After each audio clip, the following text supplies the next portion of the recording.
키워라. 세계 최초로 에베레스트를 등정한 뉴질랜드의 에드몬드 힐러리 경은 이렇게 말했습니다. 간단하다. 그냥 한 발, 두 발 걸어서 올라갔다. 한반도 평화를 향한 여정도 에베레스트에 오른 힐러리 경의 마음 자세와 똑같습니다. 우리도 한 발, 두 발 전진하다 보면 불가능해 보였던 한반도 평화의 길에 반드시 도달할 수 있으리라 믿습니다. 평화의 한반도를 위해서 다들 지지하고 성원해 주시겠습니까?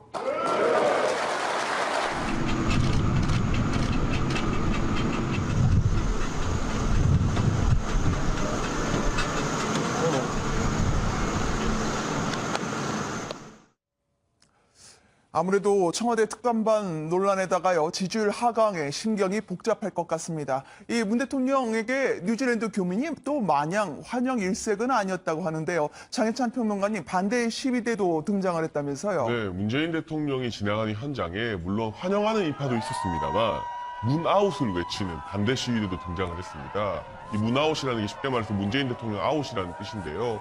이들 시위대 같은 경우는 김정은 위원장의 우리 연내 답방, 대한민국 방문을 반대하는 시위대였다고 하고요. 이 문재인 대통령의 해외 일정에 반대 시위대가 등장한 게 처음은 아닙니다. 지난 9월 유엔 총회 참석했을 때 뉴욕에서도요. 네. 남북 정상회담을 사기협정이라고 비판하는 그러한 비관론자 국민분들이 반대 시위를 벌이기도 했었는데 이러한 광경을 보면서 저는 며칠 전 문재인 대통령 멘트가 생각이 났습니다. 김정은 위원장의 연내 답방, 며칠 전 문재인 대통령 멘트가 생각이 났습니다.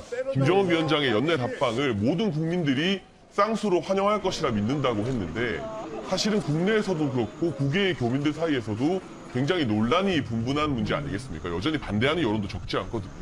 제가 생각했을 때는 그렇게 연내 답방을 모두가 환영할 거라고 말하기보다는 다른 생각이 있는 국민들에게도 더 소통하고 설득하겠다, 그런 취지의 말을 했어야 되지 않나 하는 아쉬움이 조금 남고요. 네. 이런 식의 반대 시위 자체가 대통령의 해외 순방 어떤 성과를 다 가리는 것은 아니지만 확실히 이 문재인 대통령의 해외 순방에서 한반도 평화의 정책, 그리고 또 나오는 멘트가 대부분 경제 문제나 국내 문제보다는 아무래도 한반도 평화 문제에 너무 많이 집중되어 있다는 점, 이런 부분에 대해서 다수간의 고개를 갸웃거리는 여론도 있다는 것을 청와대에서도 좀 명심해야 될 것 같습니다.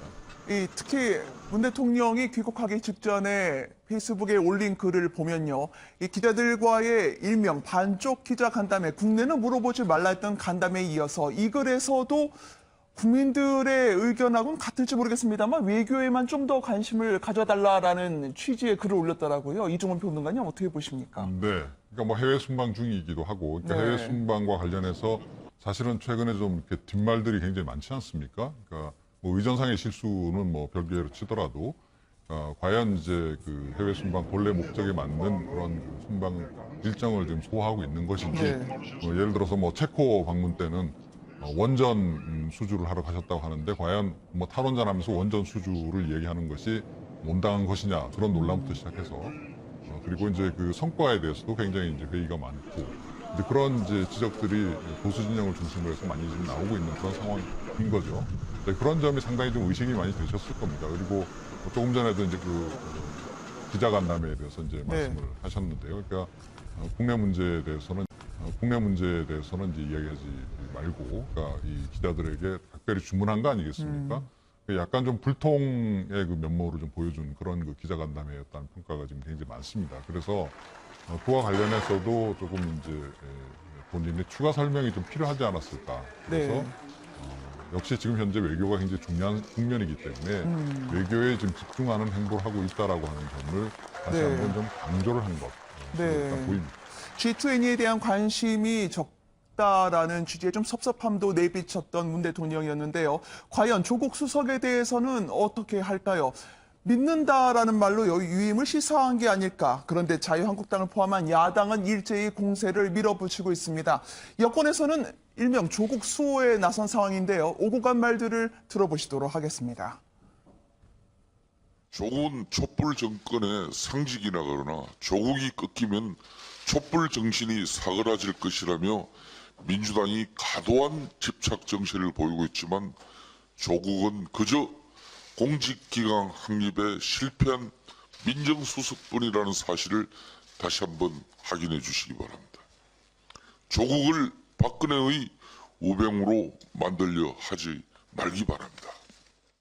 특히 예. 이제 조국 수석은 이제 이 문재인 정부의 초대 민정수석이고 이분이 적폐청산과 사법개혁의 네.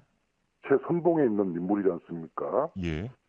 그래서 저는 조국을 제물 삼아서 대통령 힘 빼기에 나서는 것이라고 보고요. 뭐 경찰들이 쭉 있는데 어디 파출소에서는 순경한 사람이 잘못했는데 그걸 경찰서장이 책임을 져야 된다.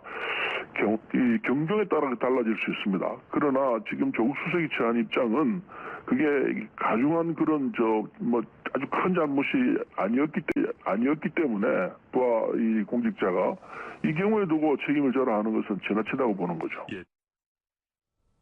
그러니까 조국 수석을 놓고는요, 촛불 정권의 상징이라는 것과 아니다, 또 다른 우병우가 될 수 있다라는 프레임 대결이 벌어지고 있습니다. 자, 이렇게 되면요, 더 많은 걸 듣고 국민들이 동의하시게 하겠다는 문 대통령의 페이스북을 볼 때 어떤 결단을 내리실까요? 김성환 평론가님 어떻게 보세요? 그래서 지금 뭐 예단하기는 좀 쉽지는 않을 네. 것 같은데요. 지금 현재 분위기로 봐서는 조국 민정수석까지 경질하거나 하지는 않을 것 같다 이렇게 좀 보입니다. 네. 근데 지금 이제 맨 처음에는 조국 민정수석에 대해서 여당 내에서도 비판적인 여론이 있었는데 지금은 좀 여론이 돌아선 것 같은 느낌을 받게 되잖아요. 근데 그 배경에는 이번 문제에 있어서는 뭐 청와대 직원의 비위, 특감반의 비위가 드러났다고 하는 것에 대해서는 비판받을 소지가 다분하고 그거는 맞을매라고 생각을 하는 것 같아요. 다만 왜 이렇게 민주당 쪽에서 조국 수석을 적극적으로 옹호하고 나서는가 그 네. 배경을 볼 필요가 있는데요. 그러니까 지금 한마디로 말씀드리면 기득권의 저항이 시작됐다 이렇게 해석을 하고 있는 것 같습니다. 그러니까 조국 수석이 그동안에 사법개혁을 집중적으로 추진을 해왔었고 네. 적폐청산과 관련해서 뭐 박근혜 전 대통령 그리고 이명박 전 대통령의 재판과 관련되어 있는 부분들도 있을 거고 그리고 이제 지금 사법농단과 관련되어 있는 이런 부분들도 업무들을 해왔고 네. 그리고 고위공직자 비리수사처 설치하는 문제나 이런 것처럼 굉장히 사회개혁이나 사법개혁에 관한 중대한 업무들을 해왔는데 그 과정에서 조국 수석에 대해서 야권의 집중적인 견제가 있었고 네. 뭐 얼마 전에도 국회 보이콧하는 데서 이유도 조국 수석을 뭐 해임시켜라 이렇게 하는 요구를 가지고 보이콧을 하지 않았습니까? 네. 그러니까 이런 부분들이 조국 민정수석을 흔들므로 인해서 그동안에 추진해왔던 개혁 과제들을 아예 좌초시키려고 하는 의도가 아니냐. 여기서 우리가 밀리게 되면은 네. 지난번에 장하성 정책시장이 난 다음에 경제정책에 대해서 크게 흔들렸던 것처럼 또 한 번 흔들리게 되고 결국 개혁이 후퇴할 것이다 네. 라고 하는 어떤 불안감이나 위기감이 작동하고 있는 것 아니냐 네. 이렇게 보입니다. 네. 장혜찬 평론가님은 어떻게 보세요? 이게 지키려고 할수록 여론은 어떻게 돌아갈지 말이죠. 글쎄요, 저는 사실은 조국 수석을 여기서 문책하는 게 대통령에게 흔들기가 아니라요. 조국 수석을 지키려고 하다가 청와대와 대통령 지지율을 더 까먹을 수도 있다. 이런 고민도 좀 할 때가 되지 않았나 싶거든요. 사실은 민주당 내부에서도 이 시점에서 조국 수석이 스스로 거취를 결정해서 대통령에게 부담을 덜어줘야 된다. 이런 여론도 나왔었는데 조응천 의원도 그런 식의 게시물을 올렸다가 이해찬 당대표가 본인의 취임 100일 기자회견에서 조국 수석 경질하는 게 안 맞다는 식의 말을 하자마자 다른 의원들이 기다렸다는데 조국 지키기에 돌입한 모습입니다. 하지만 저는 이 문재인 대통령이 조국 수석을 어떻게 하던 간에 계속해서 이 조국이라는 한 사람만이 과연 사법개혁이나 촛불 정권의 개혁을 할 수 있는 적임자인가. 이 민주당 정권에 그렇게 인물이 없는 것인가. 다른 인물이 민정수석이 되면 그 개혁을 못하는 것인가요? 그런 부분에 대해서도 국민들이 의문을 가질 수 있기 때문에 조국 이꼴 문재인 대통령이 아니라는 점을 언제든 대통령에게 부담이 된다면 조국 수석뿐만 아니라 임종석 실장이나 그 누가 되었건 대통령을 위해서는 물러날 수도 있다는 사실도 좀 네. 명심할 필요가 있어 보입니다. 민정수석 경험에 정치색이었다는 혹시 문 대통령의 공통점이